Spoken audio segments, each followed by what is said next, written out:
Yeah, I mean, I think each week we take with a certain, pride. Like each week's important. So I'm not trying to look too far ahead. I know we have great opponents. Every week is a great opponent in our league.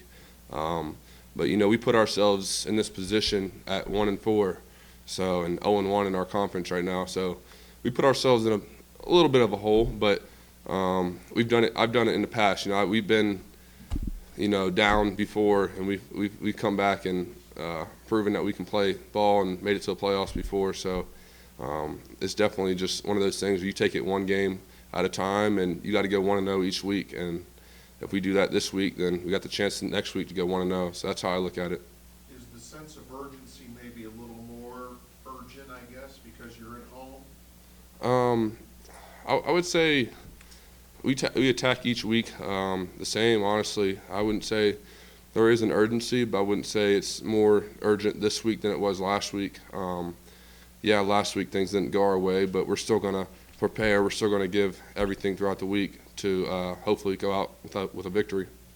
Hunter, you're 5 games into the season with a completely revamped defense. Are you still in the process of getting to know some of your teammates, or are you guys comfortable with each other and know each other's strengths and weaknesses? I would say we definitely know a lot about each other, but it's hard, when you bring in the transfer portal can work for you and work against you. From what we had, and having a bunch of new guys on the team is great because we get to almost like form it how we want and get to have the guys come in and buy into the system. But back to your question is, I feel like we know each other pretty well. And it takes, like Coach Phillips says, it takes almost 9 months to build a brotherhood with a bunch of new guys, and we didn't have 9 months, so we got to do that pretty quick. And each practice and each week, things are starting to click. Different things are starting to click here and there. So it's just slowly stacking days, and I definitely see a lot of promising things going out of this team. Coach, you talked about the things you guys have been trying to do defensively the last couple of weeks, trying to change things up, maybe achieve different results, moving guys around, changing things up. What have you guys seen work so far, and what do you guys still feel like you need to change the most?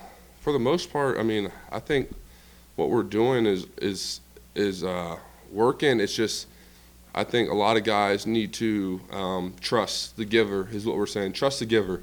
Trust the coach. The coach is calling a play for a reason. He's been doing this for X amount of years. So if we trust the giver, which is the coach who's giving the call from the sideline, I think that'll put us in a lot better position than trying to maybe perhaps do your own thing or a miscommunication here and there.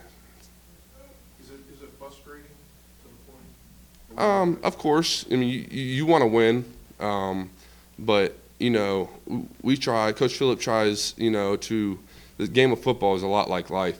So you can't take a loss and be, just head in the corner. Just you got to be upbeat and positive even after a loss, because if you just get all down after a loss, it's not going to go your way. So each week you just got to attack it with a positive attitude. And yeah, it can be irritating to lose a game, but it's promising when you see a team like we have that's making the strides that we are. We just got to put it all together.